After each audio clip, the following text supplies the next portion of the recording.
TV के जरिए आपकी धारणा को, सोच को, आपके दिमाग में छवि को नियंत्रित किया जा रहा है। आखिर क्या बात है कि दो चार मुद्दों के आसपास ही तमाम चैनल साल भर बहस करते हैं। इतना बड़ा देश, दुनिया भर में टीवी को मैनेज करना अब सरकार और चुनावी रणनीति का हिस्सा है। मैं बहुत दिनों से एक एनिमेशन पर काम कर रहा था। हमारे ग्राफिक्स कलाकार ईशान ने मेरे मन लायक बना ही दिया, तो सोचा आज उसको जरूरत से पहले आपको दिखाता हूं, ताकि आपको पता चले कि आपके साथ, मतलब आप दर्शक के साथ क्या होने जा रहा है।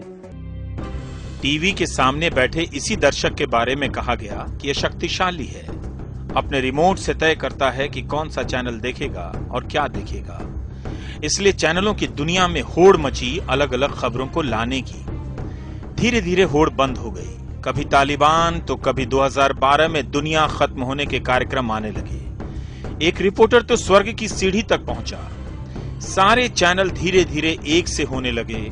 सारे दर्शकों को धीरे धीरे एक सा बनाया जाने लगा।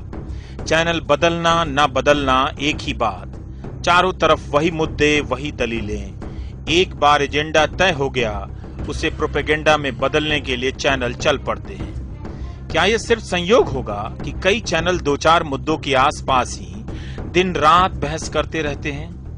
टीवी एक ईंट बनता जा रहा है, ईंट के ऊपर ईंट, टीवी के ऊपर टीवी, चैनलों के ऊपर चैनल। दर्शक के आसपास एक कुआं बन गया है।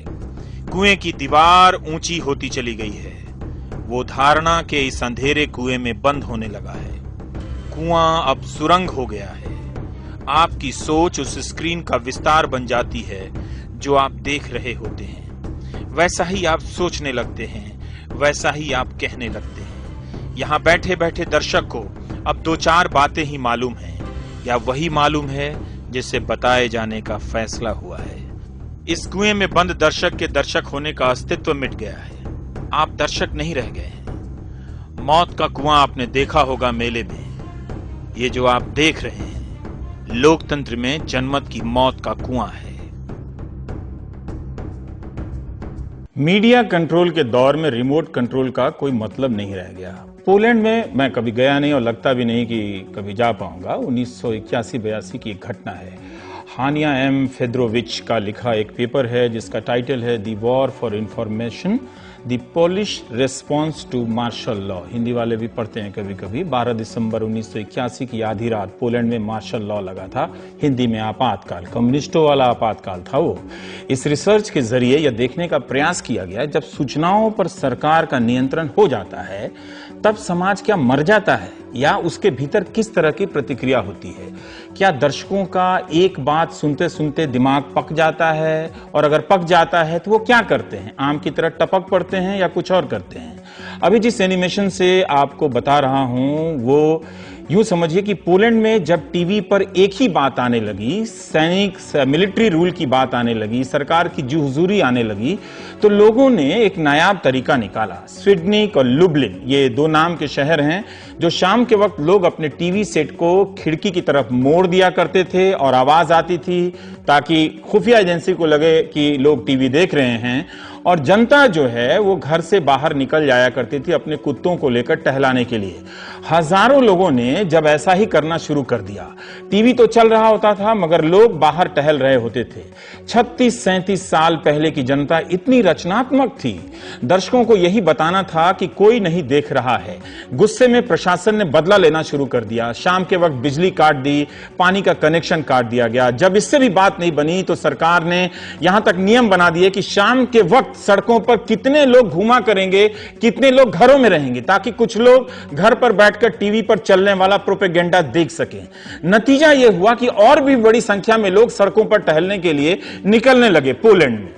हिंदी का पत्रकार इतना ग्लोबल हो जाए चलता है। पटना के एपिसोड में पोलैंड का उदाहरण पर देखिए एक समाज कैसे सरकार की खुशामद करने वाली मीडिया से लड़ता है। लोग तब भी मीडिया और सरकार का गेम समझ रहे थे, अब भी समझ ही रहे होंगे। पोलैंड में लोग अपील करने लगे कि अखबार मत पढ़िए। उस समय एक नारा चला कि let the piles of unsold newspapers at the news stands demonstrate our opposition to military rule.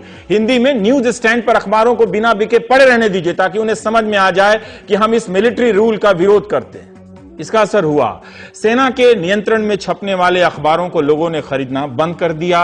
80% जो अखबार छपते थे वहीं पड़े के पड़े रह गए।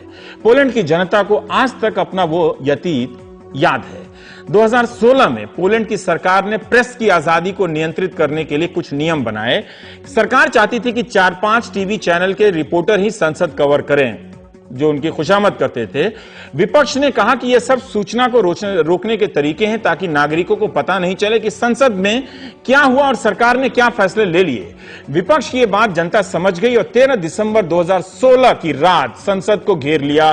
संसद के अहाते में जनता पहुंच गई। उस दिन पोलैंड में मार्शल लॉ लगने की 56वीं बरसी थी।